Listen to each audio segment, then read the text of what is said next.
बिस्मिल्लाहिर्रहमानिर्रहीम। अस्सलाम वालेकुम नाज़रीन, मैं हूं फ़याज़ राजा और आप देख रहे हैं आपका अपना यूट्यूब चैनल। दोस्तों, वफाकी हुकूमत इस्लामाबाद से इंतहाई अहम तरीन और बहुत बड़ी डेवलपमेंट पाकिस्तान की आला अदलिया सुप्रीम कोर्ट ऑफ पाकिस्तान में बगावत के आसार। चीफ जस्टिस काजी फ़ाइज़ ईसा साहब के पसंदीदा तरीन, फेवरेट तरीन, नज़दीकी तरीन उनके ब्रादर जज साहिबान भी उनके खिलाफ खड़े हो गए। मामला है सुप्रीम कोर्ट ऑफ पाकिस्तान में नए जजेस की तैनाती का। और इस अहम तरीन मामले के ऊपर काजी फ़ाइज़ ईसा साहब के 3 सीनियर तरीन जजों ने उनके खिलाफ अलम बगावत बुलंद कर दिया। क्या होने जा रहा है सुप्रीम कोर्ट ऑफ पाकिस्तान में नई तैनातियों के हवाले से? क्या जस्टिस काजी फ़ाइज़ ईसा साहब पाकिस्तानी इस्टेब्लिशमेंट के मशवरे पर अमल कर रहे हैं? क्या उनकी जानिब से पाकिस्तानी इस्टेब्लिशमेंट से मदद मांग ली गई है? मुस्तकबिल का सियासी, अदालती, कानूनी सिनेरियो क्या होने जा रहा है? पाकिस्तान के मुस्तकबिल का फ़ैसला क्या सुप्रीम कोर्ट ऑफ पाकिस्तान के 11 जज करेंगे या फिर कोर कमांडर कॉन्फ्रेंस में शरीक होने वाले 22 जर्नैल? तमाम तर तफसीलात आपके सामने रखते हैं। पहले आगाज़ करते हैं इस खबर से कि चीफ जस्टिस पाकिस्तान काजी फ़ाइज़ ईसा की सरबराही में होने वाले जुडिशल कमीशन के इजलास में हाई कोर्ट के 3 जजेस की सुप्रीम कोर्ट ऑफ पाकिस्तान में तैनाती की सिफारिश की गई है। 17 जजेस होना चाहिए, 14 इस वक्त मौजूद हैं। 13 रुकनी बेंच जो है वो मामले की समाअत कर रहा है। सुन्नी इत्तेहाद कौंसिल यानी टेक्निकली पाकिस्तान तहरीक इंसाफ की नशिस्तों के मामले की, और एक जो सीनियर जज हैं जस्टिस मुसर्रत हलाली वो बीमार हैं। 3 जजेस की जो असामियाँ हैं, जो नशिस्तें हैं वो खाली हैं। जुडिशल कमीशन का इजलास हुआ, 9 अरकान इसके अंदर हुआ करते हैं जनाब। इसमें वज़ीर कानून होते हैं, अटार्नी जनरल होते हैं और बार कौंसिल के नुमाइंदे होते हैं। एक रिटायर जज होते हैं, चीफ जस्टिस होते हैं, और उनके साथ साथ सीनियर तरीन जजेस सुप्रीम कोर्ट ऑफ पाकिस्तान के 3-4 वो भी जनाब जो है वो हिस्सा हुआ करते हैं जुडिशल कमीशन का। आज कुछ यूँ हुआ, ज़राए का ये दावा है कि chief justice Lahore high court Shahzad Ahmed और chief justice Sindh high court Akeel Ahmed Abbasi और इसके साथ साथ लाहौर हाई कोर्ट के जज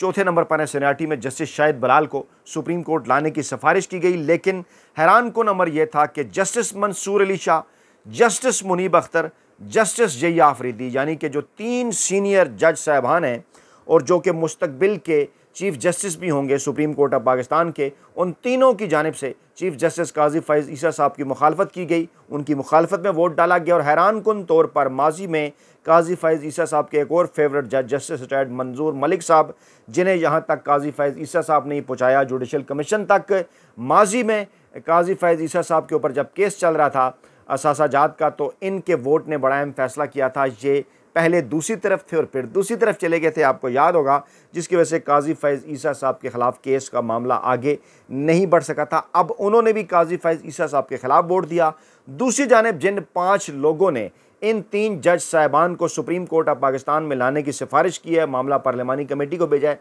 यानी आलमोस्ट ये काम हो गया है। उनमें चीफ जस्टिस काजी फ़ाइज़ ईसा साहब हैं, जस्टिस अमीनुद्दीन खान साहब, जिनके मुतल्लिक कल मैं जिक्र कर रहा था एक मिसाल के साथ कि वैसे तो इनके रिमार्क्स कभी ना किसी ने देखे ना सुने, लेकिन मामला क्योंकि इमरान खान का था तो इन्होंने भी इमरान खान को यह बात कह दी कि जनाब आपको पहले ही ज़्यादा रिलीफ मिल चुका है, और उन्हें इस बात का अंदाज़ा था कि कोई भी उनका जो रिमार्क्स होगा इस किस्म का वो उन्हें सोशल मीडिया पर मकबूल कर देगा, उनका नाम भी पाकिस्तानी अवाम लेना शुरू हो जाएंगे। तो ऐसा ही हुआ। इसके साथ साथ वज़ीर कानून, अटार्नी जनरल और बार कौंसिल के नुमाइंदे, इनके वोट भी चीफ जस्टिस काजी फ़ाइज़ ईसा साहब के हक़ में गए। अच्छा, अब मामला क्या है? मामला ये है कि इस वक्त पाकिस्तान की आला अदलिया के तकरीबन 50 के करीब जज साहिबान माफिया हैंडलर्स और सहूलतकारों के ख़िलाफ़ डट कर खड़े हो चुके हैं। इस प्लेटफॉर्म पर मुसलसल हम आपके सामने ये बात रख रहे हैं कि मामला चाहे हो बलूचिस्तान हाई कोर्ट का, मामला चाहे हो पेशावर हाई कोर्ट का, चाहे सिंध हाई कोर्ट का, लाहौर हाई कोर्ट का या फिर इस्लामाबाद हाई कोर्ट का, तरतीब से तमाम चीज़ें देखिए। इस्लामाबाद हाई कोर्ट के 6 जज साहिबान ने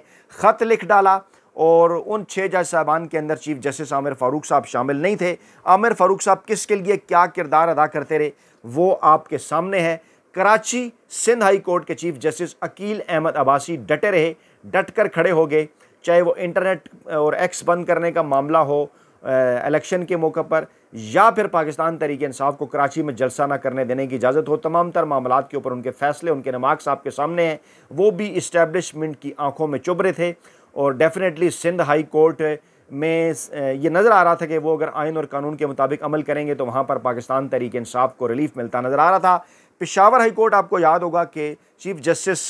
जो थे इब्राहिम साहब रात गए, उन्होंने अदालत खुलवा कर जरताज गुल को जिस तरह से इंसाफ फराम किया वो आपके सामने है। फिर बल्ले के इंतखाबी निशान पर जो पेशावर हाई कोर्ट का फैसला आया, दीगर मामलात पर जो आइन और कानून के तहत पाकिस्तान तहरीक इंसाफ को वहाँ पर जो है वो मिल रहा था रिलीफ, नज़र आ रहा था उस वक्त कि सुप्रीम कोर्ट ऑफ पाकिस्तान अगर वो आ जाते तो यहाँ पर जो ताकत का पेंडुलम है वो दूसरी तरफ को चला जाता आइन और कानून के साथ खड़े जज साहबान की जानिब। तो उन्होंने भी शिकायत की कि उनको कंसिडर नहीं किया गया। चीफ जस्टिस ऑफ जो है वो चीफ जस्टिस काजी फैज़ ईसा ने सुप्रीम कोर्ट ऑफ पाकिस्तान लाने के लिए उनके साथ ज़्यादती की। इसी तरह से अगर हम लाहौर हाई कोर्ट चलें तो लाहौर हाई कोर्ट से गुज़श्ता चंद हफ्तों से जिस किस्म के फ़ैसले आ रहे हैं, आइन और कानून के साथ डट कर खड़े हो गए, पाकिस्तान तहरीक इंसाफ को, आम आवाम को वहाँ से इंसाफ मिलता हुआ नज़र आ रहा है। और आज एक ताज़ा तरीन मामला भी वहाँ पर हुआ जनाब, नैब तरमीम के हवाले से नैब कानून में सदारती आर्डनेंस के ज़रिए तरमीम के ख़िलाफ़ दरख्वास्त वहाँ पर काबिल समात जो है वो करार दे दी गई। ये भी मामला था और इसके अलावा दीगर कई इस किस्म के मामला थे कि जिससे ये नज़र आ रहा था कि लाहौर हाई कोर्ट भी अब इस्टेब्लिशमेंट के जो है वो असर से आज़ाद हो चुकी है। वहाँ पर ताकतवरों की ज़्यादा जो बातचीत है वो नहीं सुनी जा रही। और इसी तरह से जनाब Ali supreme court of Pakistan के अंदर भी अगर देखा जाए तो जो है वो जस्टिस मुनीब अख्तर, जस्टिस जिया अफरीदी, जस्टिस अतर मिर्ला और इन जैसे दीगर जज साहबान, जस्टिस आयशा मलिक वाहिस्ता आहिस्ता इन तमाम तर मामलात जो कि गैर आइनी और गैर कानूनी थे उनके ख़िलाफ़ उठ कर खड़े हो गए। अच्छा, अब इन तमाम तर मामलात को क्योंकि पाकिस्तानी इस्टेब्लिशमेंट ने कंट्रोल करना है अपने पसंदीदा तरीन चीफ जस्टिस, पसंदीदा जज काजी फैज़ ईसा साहब के ज़रिए, जो जब से उन्होंने अपना ये ओहदा संभाला है मुसलसल वो इस्टेब्लिशमेंट के साथ अलाइन है। तमाम तर उनके फ़ैसले, तमाम तर उनके रिमार्क्स इमरान खान और पाकिस्तान तहरीक इंसाफ के बुक्स का शिकार, बल्ले का निशान से लेकर कल लाइव स्ट्रीमिंग की इजाज़त ना देने तक के फ़ैसले, परसों के फ़ैसले तक, तमाम तर उनके फ़ैसलों के पीछे वाज़ह तौर पर इस्टेब्लिशमेंट के इशारे और इस किस्म की चीज़ें जो है वह नज़र आ रही हैं। अच्छा, उनका एक असूल था सीनियरिटी के हवाले से, आपको याद होगा वो जिस असूल की बड़ी बात किया करते थे चीफ जस्टिस उमर अता बंदयाल साहब के दौर में, जब वो सीनियर जज थे तो वो कहा करते थे कि जूनियर जजेस को ना प्रमोट करें,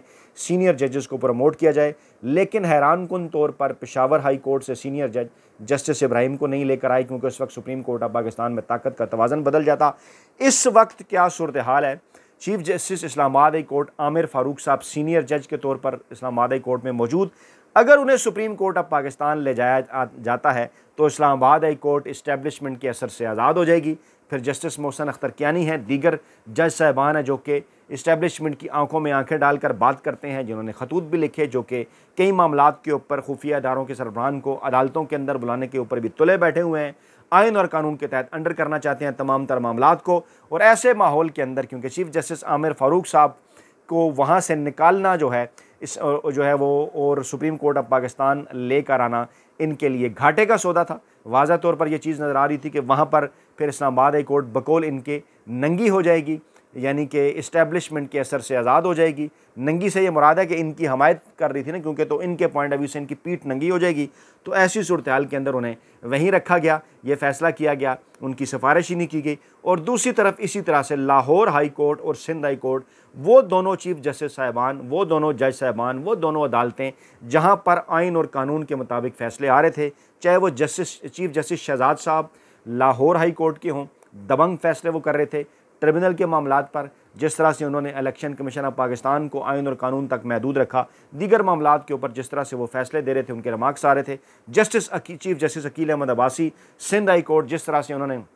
इलेक्शंस के ऊपर, पाकिस्तान तहरीक इंसाफ के जलसों के ऊपर, इंटरनेट बंद करने के हवाले से, एक्स बंद करने के हवाले से अपना बेहतरीन मौक़िफ़ पाकिस्तानी अवाम के सामने आइन और कानून की सूरत रखा, आइन और कानून के साथ खड़े हो गए, पाकिस्तान तहरीक इंसाफ को जलसे की इजाज़त दिलवाने के लिए मुसलसल इंतज़ामिया को बुलाते रहे। और आखिरी फ़ैसला भी उनका यही था कि मौलाना फजल रहमान साहब को अगर इजाज़त मिल सकती है तो पाकिस्तान तहरीक इंसाफ को क्यों नहीं मिल सकती। इन दोनों जज साहबान को भी, यानी कि लाहौर हाई कोर्ट को भी जो है वो इस्टेब्लिशमेंट के असर लाने के लिए कोशिश ये की जा रही है कि वहाँ से चीफ जस्टिस शहजाद साहब जब सुप्रीम कोर्ट ऑफ पाकिस्तान आ जाएंगे तो फिर लाहौर हाई कोर्ट को वहाँ पर मैनेज करना इनके करीबी ज़राए का ये दावा है नून लीग और काजी फैज़ ईसा साहब के और इस्टेब्लिशमेंट के साथ ताल्लुक़ रखने वाले करीबी ज़राए का कि ऐसी सूरत हाल के अंदर लाहौर हाई कोर्ट को मैनेज किया जा सकता है। चीफ जस्टिस अकील अहमद अब्बासी को सिंध हाई कोर्ट से सुप्रीम कोर्ट ऑफ पाकिस्तान लाया जाए तो फिर सिंध हाई कोर्ट को भी मैनेज किया जा सकता है। आमिर फ़ारूक साहब को इसलिए नहीं लाया जा रहा ताकि वो वहीं पर मामलात को मैनेज करते रहें। आमिर फ़ारूक साहब ने इमरान खान साहब के इद्दत केस के मामले पर, सैफर के मामले पर, दीगर मामलात पर जिस तरह से चीज़ें डिले की, जिस तरह से गैर आइनी गैर कानूनी फ़ैसले, टेहरियान का केस देख लें, दीगर केस देख लें, वो तमाम दर चीज़ें आपके सामने हैं। यानी कि बाकायदा तौर पर वो सहूलतकारी करते रहे पाकिस्तानी इस्टेब्लिशमेंट की, तो उनकी क्योंकि अभी तक वहाँ पर ज़रूरत है। इसलिए एक चौथे नंबर के सीनियर जज जस्टिस शाहिद बलाल साहब को लाहौर हाई कोर्ट से लाया जा रहा है। हालांकि अगर लाना था तो सीनेटी के अपने इस म्यार के ऊपर पूरा उतरते हुए तो फिर आमिर फारूक साहब को लाना था। लेकिन इस दौरान वो कहते हैं ना कि ब्लेसिंग इन डिस्गाइज, क्योंकि अब होना तो ये है, क्योंकि जजेस बड़ी तादाद में अब डट कर खड़े हो गए हैं। अब तो जनाब मामलात बढ़ेंगे हर सूरत आइन और कानून के तहत आगे। अब इसके साथ साथ देखना यह है कि जब सुप्रीम कोर्ट ऑफ पाकिस्तान में आ जाएंगे जस्टिस शहजाद साहब और जस्टिस अकील अहमद अब्बासी साहब, यानी सिंध हाई कोर्ट और लाहौर हाई कोर्ट के चीफ जस्टिस साहिबान, तो यकीनी तौर पर वो इस वक्त जो लाइन इख्तियार किए हुए हैं, लाइन से मुराद है आइन और कानून के तहत वो खड़े हुए हैं, आइन और कानून के तहत वो फैसले कर रहे हैं। आइन और कानून के तहत उनके फैसले करने की वजह से इसका फ़ायदा पहुंच रहा है पाकिस्तान तहरीक इंसाफ को और इमरान खान को। वो जब आ जाएंगे सुप्रीम कोर्ट ऑफ पाकिस्तान के अंदर तो यहाँ पर भी जो ताकत का तवाज़न जो काजी फैज़ ईसा साहब अपने हक़ में रखना चाहते हैं वो भी दूसरी तरफ को चला जाएगा, क्योंकि जस्टिस मंसूर अली शाह जो सीनियर जज हैं, जस्टिस मुनीब अख्तर जो सीनियर जज हैं, जस्टिस जया अफरीदी जो सीनियर जज हैं, जस्टिस आयशा मलिक जो सीनियर जज हैं, यानी कि ये चारों के चारों जो जज साहबान जिन्होंने मुस्तकबिल में चीफ जस्टिस ऑफ पाकिस्तान बनना है, ये तमाम के तमाम इस वक्त काजी साहब के जो गैर आइनी और गैर कानूनी मौक़िफ़ और गैर आइनी गैर कानूनी रिमार्क्स, इमरान खान के बुक्स का शिकार, पाकिस्तान तहरीक इंसाफ के बुक्स का शिकार, उनके रिमार्क्स और फैसले, ये सारे जज साहबान दूसरी तरफ खड़े नज़र आते हैं। चाहे वो नैब तरामीम का केस हो, चाहे वो जनाब ये मखसूस नशिस्तों का केस हो। मंसूर अली शाह साहब उस बेंच की सरबराही कर रहे थे जहाँ पर मखसूस नशिस्तों के हवाले से जो इलेक्शन कमीशन का पहले और फिर पेशावर हाई कोर्ट का फैसला पाकिस्तान तहरीक इंसाफ के ख़िलाफ़ था, उसको उन्होंने जो है वो उस फैसले को जनाब उन्होंने मुलतवी कर दिया। उस फैसले को जो है वो उन्होंने कलअदम करार दे दिया और केस जो है वो अब सुप्रीम कोर्ट ऑफ पाकिस्तान का जो फुल रुकनी बेंच है पाकिस्तान तहरीक इंसाफ और सुन्नी इत्तेहाद कौंसिल की मखसूस नशिस्तों के मामले का वो देख रहा है। तो ऐसी सूरत हाल के अंदर आगे चल कर भी कई अहम मामलात के ऊपर जब सैफर का मामला आएगा, क्योंकि काजी फैज़ ईसा साहब ये बात कर चुके और उनके मुँह से शायद ये निकल गई, इमरान खान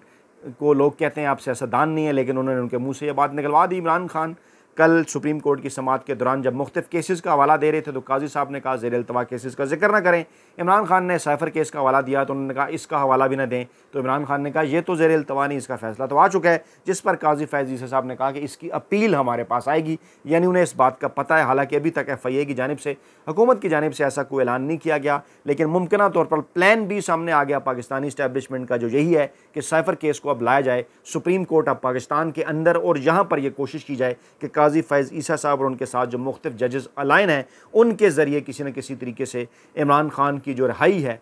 जेल से उसको रोकने की कोशिश की जाए और इस केस के अंदर इमरान खान को अंदर ही रखा जाए। लेकिन वो कहते हैं ना कि एक तदबीर आप करते हैं और एक तदबीर फिर रब ताला की ज़ात किया करती है, और रब ताला की जो ज़ात है वो बेहतरीन तदबीर करने वाली है, बेहतरीन किस्म की तदबीर जो है वो रब ताला की ज़ात करती है। तो आप जो अपनी गोटियाँ जो है वो मुख्तलिफ़ जगह के ऊपर सेट कर रहे हैं, मुख्तलिफ़ खानों में, supreme court of Pakistan, Islamabad high court, Lahore high court, Sindh high court, तमाम तर गोटियाँ आप अपने असूलों के तहत और अपनी मर्ज़ी के तहत एडजस्ट नहीं कर पाएंगे, क्योंकि बड़ी तादाद में जज साहिबान इस वक्त पाकिस्तान की 5 हाई कोर्ट्स में और सुप्रीम कोर्ट ऑफ पाकिस्तान में एक अंदाजे के मुताबिक 50 के करीब ऐसे जज साहिबान हैं कि जिन्होंने मैनेज होने से साफ इनकार कर दिया है, जो खुलेआम अब ये बात कर रहे हैं केसेस के दौरान, अपने रिमार्क्स के दौरान, के किसी किस्म का इस्टेब्लिशमेंट का कोई दबाव कबूल नहीं किया जाएगा, आइन और कानून के तहत फ़ैसले किए जाएंगे और आइन और कानून के तहत किए जाने वाले फ़ैसलों का अगर फ़ायदा इमरान खान और पाकिस्तान तहरीक इंसाफ को पहुंचता है तो हमें इससे कोई गर्ज नहीं, हमने तो आइन और कानून के मुताबिक जो है वही फ़ैसले करने हैं। इसलिए आइंदा आने वाले जो चंद दिन हैं, ख़ास तौर पर इस वक्त अदलिया में छुट्टियां भी होंगी गर्मियों की, सुप्रीम कोर्ट ऑफ पाकिस्तान में भी, दीगर अदलिया के अंदर भी, लेकिन कुछ मखसूस और अहम तरीन जो केसेस हैं वो चलते रहेंगे, जिनमें बड़ी तादाद में जो केसेस हैं उनका ताल्लुक पाकिस्तान तहरीक इंसाफ और इमरान खान ही के साथ है। इसी दौरान ये भी कहा जा रहा है कि इस महीने के मिड में होने वाली कोर कमांडर कॉन्फ्रेंस जो है, जिसके लिए तैयारियां शुरू कर दी गई हैं, एजेंडा आइटम्स के ऊपर भी गुफ्तगू जारी है और सीनियर जो जर्नैल हैं, जो कोर कमांडर्स हैं, उन्हें उस हवाले से जो है वो इन्विटेशंस भी भिजवा दिए गए हैं। उसका एजेंडा इंतहाई अहम होगा, क्योंकि ऐसे मौके पर यह कोर कमांडर कॉन्फ्रेंस होने जा रही है जिसमें 20-22 के करीब जर्नैल बैठा करते हैं, जब सुप्रीम कोर्ट ऑफ पाकिस्तान का फुल कोर्ट भी चल रहा होगा जिसके अंदर 13 जजेस बैठे हुए हैं, और अगर फुल कोर्ट को भी रिविज़िट किया जाता है तो मामला 16-17 जजेस तक पहुंच जाएगा। ऐसी सूरत हाल के अंदर पाकिस्तानी अवाम अब ये इस बात की उम्मीद लगा सकते हैं कि जहाँ पर जजेस डट कर खड़े हो गए हैं आइन और कानून के साथ, वहीं पर अब ये उम्मीद की जा सकती है कि मुस्तकबिल के हवाले से पाकिस्तानी अदालतों के जो फैसले होंगे वो आइन और कानून के मुताबिक होंगे, और आइन और कानून के मुताबिक अगर होंगे तो डेफिनेटली इमरान खान भी पाकिस्तानी अवाम के दरमियान होंगे। ये इलेक्शन कलदम होंगे, पाकिस्तान तहरीक इंसाफ को इंशाअल्लाह ताला मैंडेट उनका वापस मिलेगा। अगर इलेक्शन कलदम ना हुए, कलदम हो गए, तो मुल्क नए इंतखाबात की जानिब बढ़ेगा। इसलिए आइंदा आने वाले चंद दिन इंतहाई अहम करार दिए जा रहे हैं। अपना बहुत ख्याल रखिएगा, दुआ में याद रखिएगा। नई वीडियो के साथ जल्द हाजिर होंगे। अल्लाह ने के बाद।